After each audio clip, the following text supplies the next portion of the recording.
جب ماہ صیام رمضان المبارک جلوہ گر ہوتا ہے، جنت کے 8 دروازے کھول دیے جاتے ہیں، جہنم کے دروازے بند کر دیے جاتے ہیں اور شیاطین جکڑ دیے جاتے ہیں۔ اللہ جل شانہ اس موسم رحمت میں خاص عنایات اپنے بندوں پہ فرماتا ہے۔ ایک نفل ادا کرنے سے فرض ادا کرنے کا ثواب ملتا ہے اور ایک فرض ادا کرنے سے 70 فرائض ادا کرنے کا ثواب ملتا ہے۔ اسی طرح راہ خدا میں 1 روپیہ دو گے تو 70 روپے خرچ کرنے کا ثواب ملے گا۔ اسی طرح باقی نیکیاں بھی جتنی بھی ہم کرتے ہیں، وہ ایک نیکی کریں گے تو 70 گنا اجر ماہ صیام میں ہمیں نصیب ہوتا ہے۔ اس لیے اہل ایمان کا یہ طریقہ ہے کہ وہ اس مہینے میں کثرت کے ساتھ تلاوت کرتے ہیں، کیونکہ ایک مرتبہ اگر قرآن مجید پڑھ لیا تو 70 مرتبہ قرآن مجید پڑھنے کا ثواب نصیب ہوا۔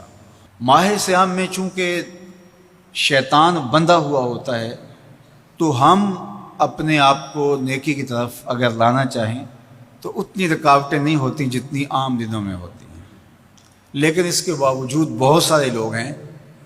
جو رات کو بڑا پکا ارادہ کر کے سوتے ہیں کہ میں صبح وقت پہ اٹھوں گا اور نوافل بھی پڑھوں گا اور نماز بھی ادا کروں گا، لیکن جب صبح ہوتی ہے تو انہیں یا تو جاگ نہیں آتی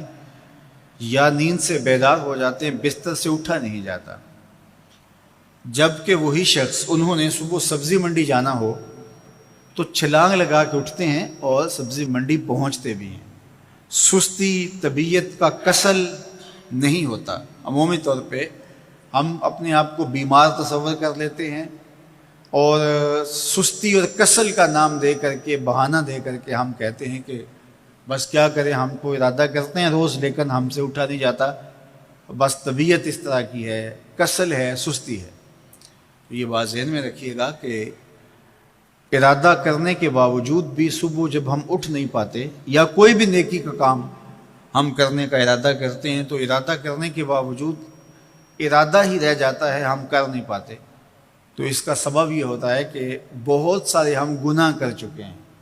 اور ان گناہوں کی وجہ سے ہم نیکی کی توفیق نہیں پاتے۔ حضرت حسن بصری رضی اللہ تعالی عنہ نے یہی وجہ اس کی بیان فرمائی ہے، تو اس کا بہترین طریقہ یہ ہے کہ توبہ کی جائے، اور توبہ بھی سچے دل سے کی جائے، رو رو کے اللہ سے گناہوں کی معافی مانگی جائے، اور سچے دل سے جب توبہ کی جائے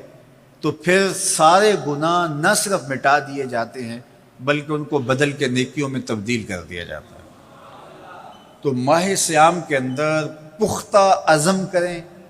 اور اس عزم کو عمل کی شکل دینے کے لیے سچی توبہ کریں کہ ہمارا یہ رمضان اس طرح سے گزرے، یہ مہینہ اس طرح سے بسر ہو کہ ہم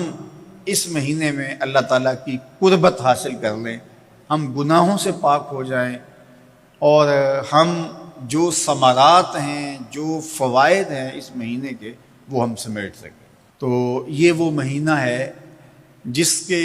انتظار میں میرے اور آپ کے آقا و مولا اپنی آنکھیں لگائے ہوتے تھے اور دن گن گن کے وقت گزارتے تھے کہ ماہ صیام آ رہا ہے۔ تو اس مہینے کا عزت کے ساتھ، تکریم کے ساتھ، اعزاز کے ساتھ استقبال کرو اور اس کو پلکوں پہ بٹھاؤ، اس کو دل پہ بٹھاؤ۔ اس مہینے کی تکریم یہ ہے کہ اس میں ہر برا کام چھوڑ دیا جائے۔ اگر کوئی شخص برا کام نہیں چھوڑتا اور روزے رکھتا ہے تو میرے اور آپ کے آقا و مولا کا ایک فرمان سن لیجئے، من لم یدع قول الزور والعمل بہ فلیس للہ حاجۃ فی ان یدع طعامہ و شرابہ۔ فرمایا کہ جو جھوٹ اور برے کام نہیں چھوڑتا اس کے بھوکا اور پیاسا رہنے کی اللہ کو کوئی ضرورت نہیں ہے۔ تو روزہ خوراک بچاؤ مہم نہیں ہے جو چلائی جاتی ہے، بلکہ یہ تزکیہ نفس کا موسم ہے، باطن کی صفائی کا موسم ہے، اور باطن کی صفائی نہیں ہوتی جب تک ہم کوشش کریں۔ آپ کے بدن پہ بہت ساری میل چڑھی ہوئی ہے اور جمی ہوئی ہے بدن کے ایک ایک عضو پہ میل،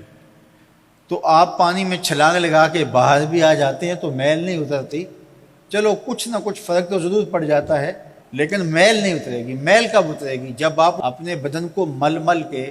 اس کے اوپر صابن لگا کر کے اچھی طرح سے اس کو جب اتاریں گے محنت کوشش سے،